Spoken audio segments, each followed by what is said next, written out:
It's caught in the crossfire. It's caught in the crossfire. नमस्कार दोस्तों, मैं हूं पूरन भारती और आप देख रहे हैं आपका अपना फेवरेट चैनल पूरन सर सादियाबाद। दोस्तों, आपका बहुत स्वागत है इस यूट्यूब चैनल पर। और आज की इस वीडियो में मैं दोस्तों सिंथेसिस का जो नया हेडिंग है उसको मैं पढ़ाने वाला हूं, जिसमें इनफाइनाइटिव के द्वारा सिंथेसिस करना मैं आपको बताऊंगा। दोस्तों, इसके पहले मैंने जो वीडियो है अपलोड किया था पार्टिसिपल के द्वारा सिंथेसिस करने का, 2 वीडियो मैं अपलोड कर चुका हूं सिंथेसिस की, जिसमें प्रेजेंट पार्टिसिपल, पास्ट पार्टिसिपल और परफेक्ट पार्टिसिपल की वीडियो है। तो आप यदि उस वीडियो को देखना चाहते हैं तो इस वीडियो में जो इस वीडियो का डिस्क्रिप्शन है उसमें मैं उसका लिंक दे दूंगा, आप वहां से जाकर इस वीडियो को देख लेंगे।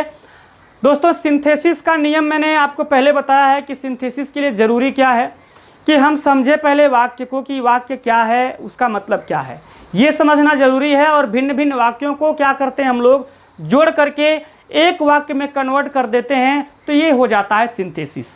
दोस्तों, इसमें हम लोग सिंपल सेंटेंस के बारे में सिंथेसिस पढ़ रहे थे और उसके बारे में हम लोग जाने थे। इसमें परफेक्ट पार्टिसिपल के बाद जो अगली हेडिंग आती है वो होती है इन्फिनिटिव के द्वारा सिंथेसिस करना। तो हम लोग अब इस वीडियो में समझेंगे पहले कि इन्फिनिटिव होता क्या है। इन्फिनिटिव दोस्तों एक क्रिया ही होती है। समझिए एक कैसी क्रिया होती है दोस्तों, ऐसी क्रियाएं जो वर्ब की फर्स्ट फॉर्म के पहले टू लगाने से बनती है। बात को समझिए क्या क्या है। मैं यहाँ पर ये चीज़ें इरेज कर रहा हूँ, आपको समझा रहा हूँ। इन्फिनिटिव के द्वारा सिंथेसिस करना ये हेडिंग है।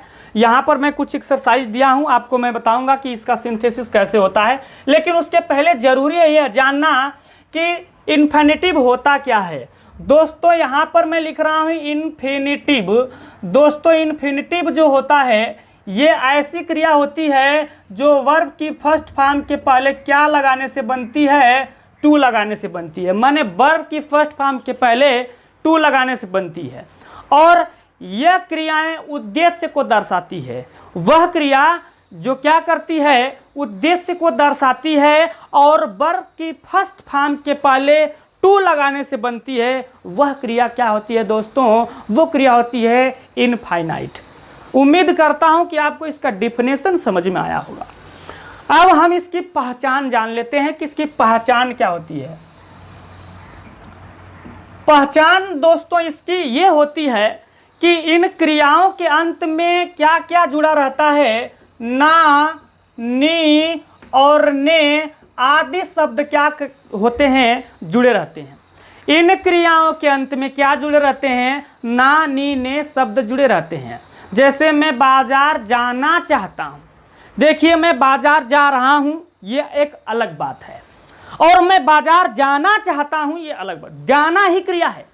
क्रिया क्या है, जाना। लेकिन एक बार जाना में जा रहा आ रहा है, उसमें ना जुड़ा नहीं है, और दूसरे वाले में क्या है, ना जुड़ा हुआ है। तो जहां पे क्रिया के अंत में ना जुड़ा हुआ मिले, आप समझ लीजिएगा कि वो क्रिया क्या है, इनफाइनाइट है। दोस्तों, अब यहां पर आपको ये समझ में आया होगा। जैसे मैं बाजार जाना चाहता हूं, मैं पढ़ने के लिए आगरा जा रहा हूं, तो पढ़ने माने ना, नी, ने आ गया ना, तो इसका मतलब इनफाइनाइट आ रहा है इसमें।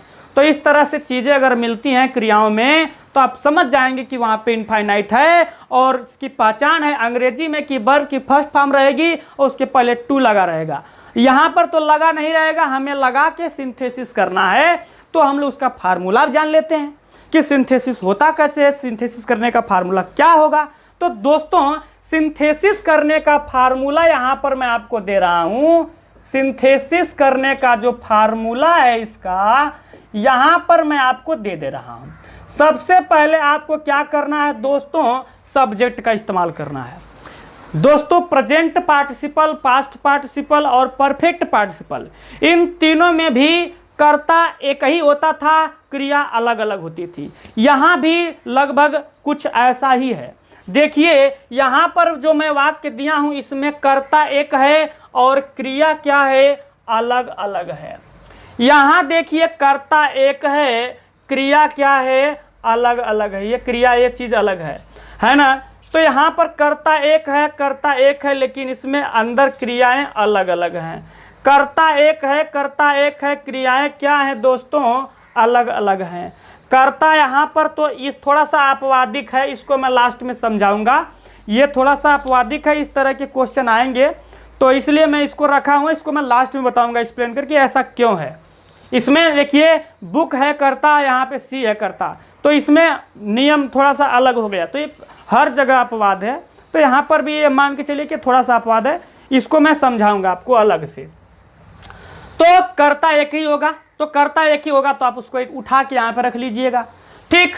तो यहाँ पे सब्जेक्ट हो गया, उसके बाद सब्जेक्ट के बाद नियम समझिए ये, और इस चीज को बहुत ध्यान से समझ लीजिए कि जो भी क्रिया उद्देश्य दिखा रही है, क्रिया दो होगी ना, देखिए ये क्रिया है, ये क्रिया, दो क्रिया है ना, तो इन दोनों क्रियाओं में जो क्रिया उद्देश्य दिखाएगी, यहां भी एक क्रिया है, देखिए ये क्रिया, तो जो उद्देश्य दिखाने वाली चीज होगी उसको आप क्या मानेंगे, इनफाइनाइट मानेंगे। और इस फार्मूले में जहां इनफाइनाइट में दिखाऊंगा वहां पे आपको रखना होगा उसे, और नहीं तो यहां पे आपको रख लेना होगा। माने पहले वाले जो क्रिया है, जो क्रिया पहले हो रही है उसे फाइनाइट मानेंगे। फाइनाइट का मतलब कि जो जस की तस क्रिया, जैसी की तैसी, जैसी है जिस रूप में वैसे को वैसे रखना है। तो फाइनाइट सब्जेक्ट, फाइनाइट वर्ब, और इस फाइनाइट वर्ब का ऑब्जेक्ट अगर है तो ऑब्जेक्ट भी ले लीजिएगा, ठीक। ऑब्जेक्ट ले लीजिएगा, प्लस ऑब्जेक्ट नहीं है छोड़ दीजिएगा, कोई दिक्कत वाली बात नहीं है। उसके बाद आप क्या ले लीजिएगा दोस्तों, इनफाइनाइट ले लीजिएगा, या इनफाइनाइटिव। इनफाइनाइट का मतलब इनफाइनाइटिव ना, इनफाइनाइटिव किस रूप में होगी, टू और वर्ब की फर्स्ट फॉर्म। अगर है तो आपको ऐसे ही रख देना है, नहीं है तो आपको बनाना पड़ेगा इनफाइनाइटिव, ठीक। जैसे यहाँ पर देखिए पहले से ही टू और वर्ब की फर्स्ट फॉर्म में है, तो यहाँ पे बनाने की जरूरत नहीं है, यहाँ पे आप रख दीजिएगा, है ना। यहाँ पर देखिए क्रिया वाक है, इसमें देखिए आपको टू दिया नहीं, तो यहाँ पे अपने से टू लगाना पड़ेगा, वर्ब की फर्स्ट फॉर्म करना पड़ेगा, इस चीज को समझिए। तो यहाँ पर वर्ब की फर्स्ट प्लस इसका ऑब्जेक्ट, इसका ऑब्जेक्ट देखिए, जैसे इसका ऑब्जेक्ट क्या है, द है ना, तो इस तरह से इसका ऑब्जेक्ट प्लस फुल स्टॉप। ये आपका हुआ फार्मूला। अब इसी फार्मूले पर सिंथेसिस करना आपको सिखाएंगे। देखिए कह रहा है कि वह क्रिया जो उद्देश्य दिखाती है उसे हम इनफाइनाइट में बदलेंगे, और यहां पर जो क्रिया पहले हुई है उसको फाइनाइट रहने देंगे। तो कौन सी क्रिया पहले होगी, ही टूक अ नाइफ, उसने एक छुरी लिया, और he wanted to kill the hen, वह छुरी से क्या करना चाहता था, वह मुर्गी को मारना चाहता है, जान से मारना चाहता है मुर्गी को। तो यहां पर क्या हो जाएगा, देखिए बात समझिए, ही वांटेड टू किल हेन, तो पहले क्या करेगा, पहले छुरी लेगा ना, पहले छुरी लेगा फिर उसको मर्डर करेगा, उसका कत्ल करेगा, मतलब उसको किल करेगा, ठीक। तो पहले छुरी लिया है तो पहले आप सब्जेक्ट रखिए, ही दोनों में एक का बात है, ही सब्जेक्ट हो गया, फाइनाइट वर्ब क्या हो जाएगा, टूक हो जाएगा, इसका ऑब्जेक्ट क्या है, ए नाइफ है, तो ए नाइफ को क्या कर लीजिए, रख लीजिए। अब यहां पर जो इनफाइनाइट उद्देश्य दिखाने वाली चीज है उसको लीजिए। ये सब दिया है ना दूसरे वाले में, पहले वाले वाक्य का सब कुछ आपने रख लिया, देखिए पहले वाले वाक्य का सब कुछ रख लिया, लेकिन यहां पर अब आपको आगे क्या करना है, सिर्फ इनफाइनेटिव रखना है। तो इनफाइनेटिव है क्या, उद्देश्य क्या है, मैंने छुरी लिया है तो छुरी लिया है, तो छुरी लेने का उद्देश्य क्या है, मेरा उद्देश्य जान से मार देना, किसको, मुर्गी को। माने किल ही क्या है, उद्देश्य दिखाने वाली क्रिया है। मैंने नाइफ क्यों लिया है, मेरा उद्देश्य किल करना, हेन को किल करना, तो हेन क्या हो जाएगा, किल क्या हो जाएगा, इनफाइनेटिव हो जाएगा। और यहाँ पे पहले से ही टू लगा हुआ है तो बनी बनाई खीर है, बस खा लीजिए, क्या हो जाएगा, किल हो जाएगा, द क्या हो जाएगा उसके बाद, हेन, क्योंकि यहाँ पर इन्फिनिटिव के बाद इसका ऑब्जेक्ट भी तो है, तो यहाँ पे किल का ऑब्जेक्ट क्या है, द हेन है, तो यहाँ पर हेन क्या कर लीजिए दोस्त, रख लीजिए। एक चीज और मैं आपको समझाता हूं, यहां दूसरा वाला एक चीज और समझिए। जैसे मान लीजिए यहां पर हमने लिख दिया कि राम, ठीक, और यहां पर लिख दिया ही, तो ही जो है किसके लिए यूज किया गया है, राम के लिए यूज किया गया है। तो आप यहां पे घबराएंगे नहीं कि हम ही लगाएं कि राम लगाएं, क्योंकि राम ही दोनों एक ही है। और ऐसे कंडीशन में जब नाउन और प्रोनाउन दोनों आ जाए तो प्रधानता किसको दी जाएगी, प्रधानता दी जाएगी नाउन को। तो यहाँ पर आप राम को सब्जेक्ट मानेंगे, ही को नहीं। हालांकि ही राम एक ही है, लेकिन आप राम को मानेंगे। तो क्या हो जाएगा दोस्त, राम हो जाएगा फाइनाइट क्या है, वेरी वीक। तो यहाँ पर इज वेरी वीक, यहाँ पर पूरा का पूरा ये पूरा का पूरा फाइनाइट का काम करेगा। वैसे फाइनाइट का काम यहाँ पर क्या कर रहा है, यहाँ पर इज फाइनाइट का काम कर रहा है। माने जैसी की क्रिया तैसी, जस की तस क्रिया, यहाँ पे क्रिया इज है, इसको रख लीजिए। और इसका ऑब्जेक्ट क्या है, वेरी वीक, तो इसको भी रख लीजिए। क्या हो जाएगा दोस्त, वेरी वीक हो जाएगा ना। अब अगले वाले वाक्य की बारी आ रही है, इसमें के पूरी चीज को मैंने उतार दिया। अब अगले वाले की बारी आ रही है, तो अगले में उद्देश्य क्या है, राम बहुत क्या है, वीक है। अब यहां पर एक चीज और समझाता हूं आपको।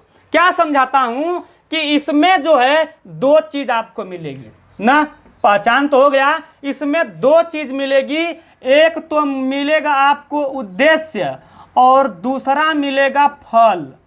दूसरा क्या मिलेगा, फल। ये दोनों ही चीजें मिलेंगी इनफाइनाइट में। माने इनफाइनाइट दो बात को दिखाएगी, उद्देश्य को भी दिखाएगी और फल को भी दिखाएगी। तो यहां पर फल दिखा रही है। क्या फल दिखा रही है कि Ram is very weak, Ram बहुत कमजोर है। और इसका फल क्या निकला कि वह ही कैन नॉट वॉक, वह टहल नहीं सकता है। फल नहीं, रिजल्ट नहीं है कि वह टहल नहीं सकता। तो यहाँ पे फल दिखा रहा है, तो क्या हो जाएगा दोस्त, टू वॉक हो जाएगा। ठीक, उसी तरह से अगले वाले पे चलते हैं। और अगले वाले में भी देखिए, कुछ करना नहीं है, ये पूरा फटाफट उतार दीजिए जो क्रिया। देखिए अब यहां पर चीज को समझिए, पहले चीज को समझिए कि कौन सा काम पहले हो रहा है, कौन सा। चूंकि मैंने उल्टा कर दिया, अगर सीधा सीधा दिया तब बनाना तो आपके लिए बहुत आसान है, लेकिन यहां पर चीजें थोड़ा सा उल्टा। माने जो क्रिया पहले हो रही है उसका सेंटेंस पहले ना लिख करके बाद में लिख दे, तब तो समझना होगा ना कि कौन सा काम पहले हो रहा है, कौन सा क्रिया पहले हो रही है। जो क्रिया पहले हो रही है दोस्तों उसको फाइनाइट मानेंगे। तो कौन पहले होगा, ही वांट्स टू स्टडी, माने वह पढ़ना चाहता है। और he has gone to Agra, वह आगरा जा चुका है। तो मतलब का कि वह आगरा गया या आगरा जा चुका है। तो आगरा गया है और पढ़ने के लिए गया है, माने पहले आगरा जाएगा तो वहां जाके वो क्या करेगा दोस्त, पढ़ाई करेगा।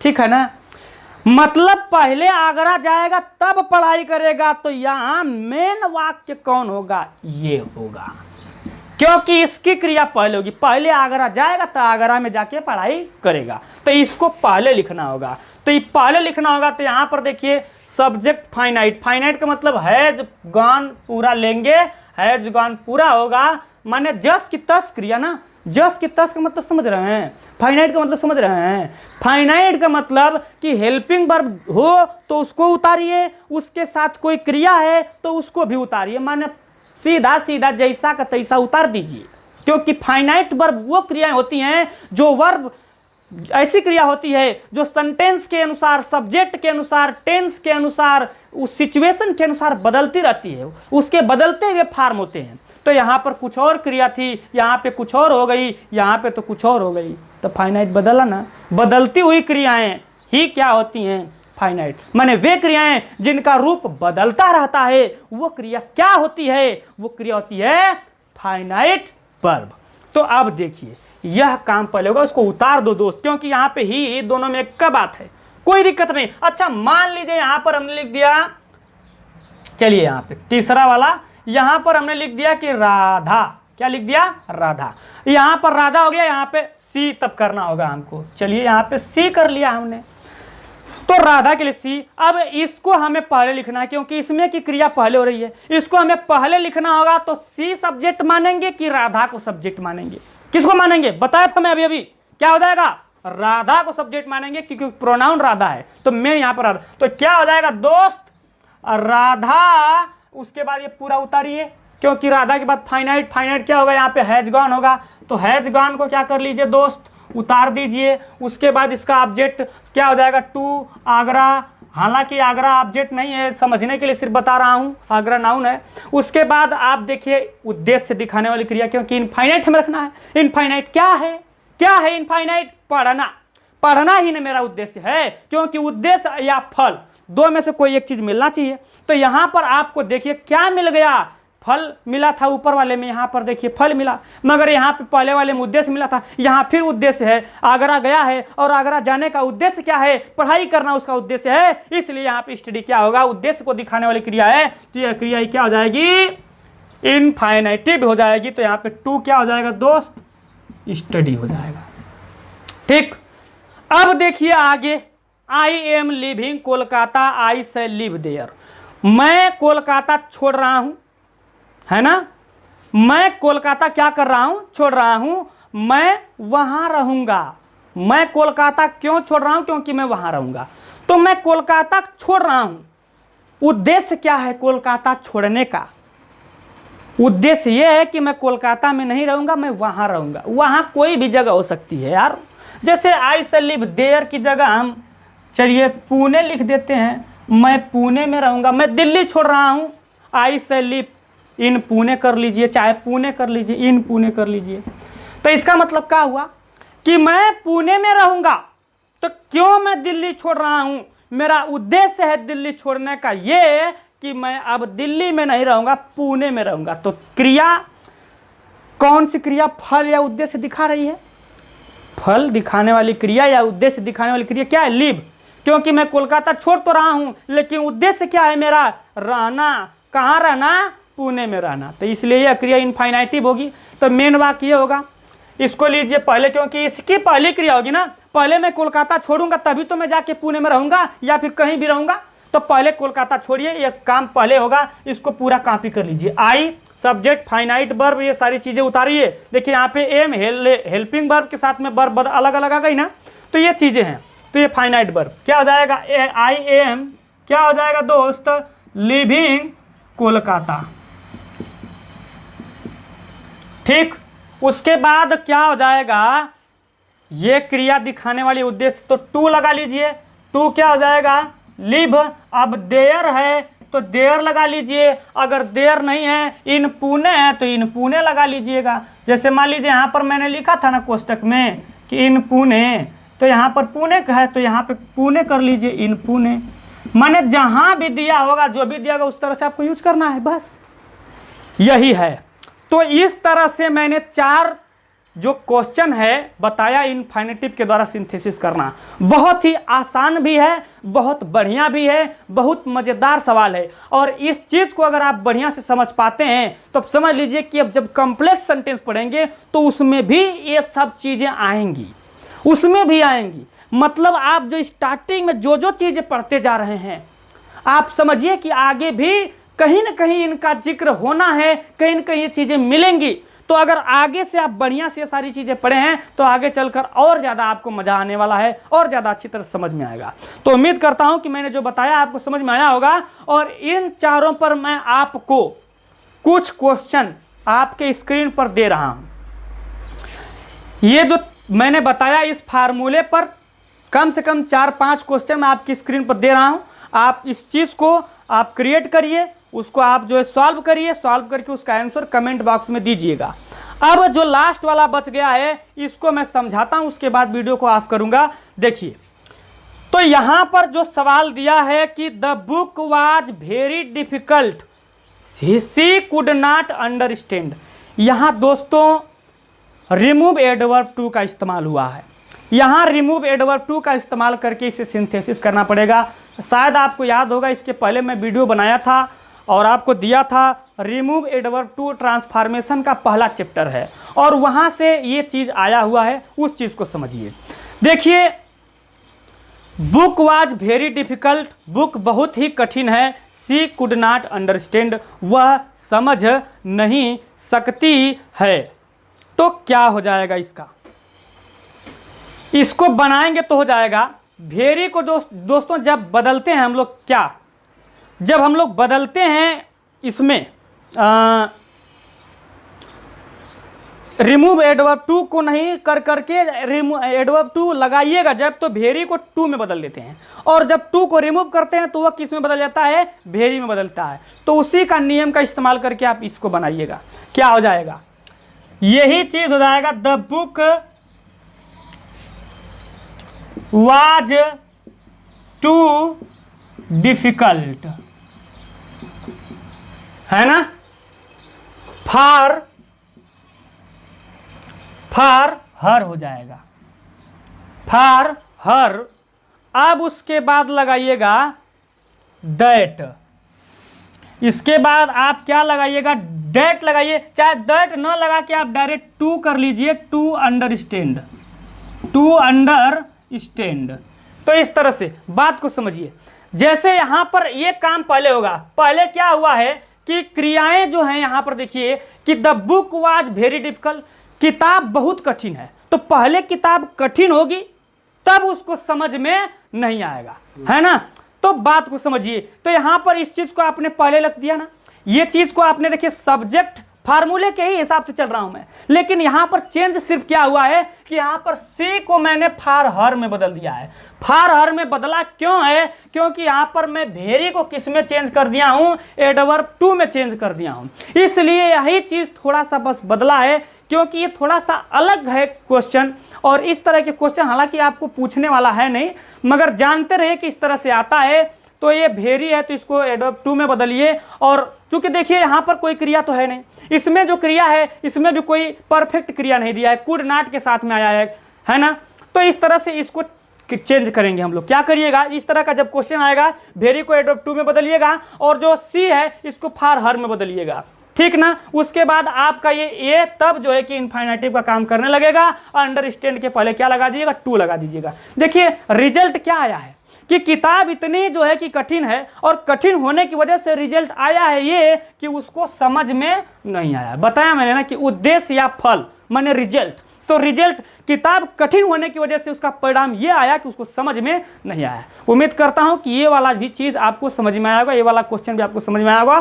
तो दोस्तों ये था इनफाइनेटिव के द्वारा सिंथेसिस करना, और इस पर मैंने जो भी क्वेश्चन थे मैंने आपको दिया और आपको समझाने का पूरा प्रयास किया। आपको यह वीडियो कैसा लगा आप हमें कमेंट करके जरूर बताइएगा। अगर किसी प्रकार का कोई डाउट्स हो, कोई प्रॉब्लम हो तो आप हमसे पूछ सकते हैं। आपकी स्क्रीन पर मेरा मोबाइल नंबर भी दिखाई दे रहा होगा, वहाँ से आप सवाल पूछ सकते हैं। अगर कोई भी प्रॉब्लम हो आप डिस्कस करिए, आपकी हर प्रॉब्लम को मैं सॉल्व करूँगा।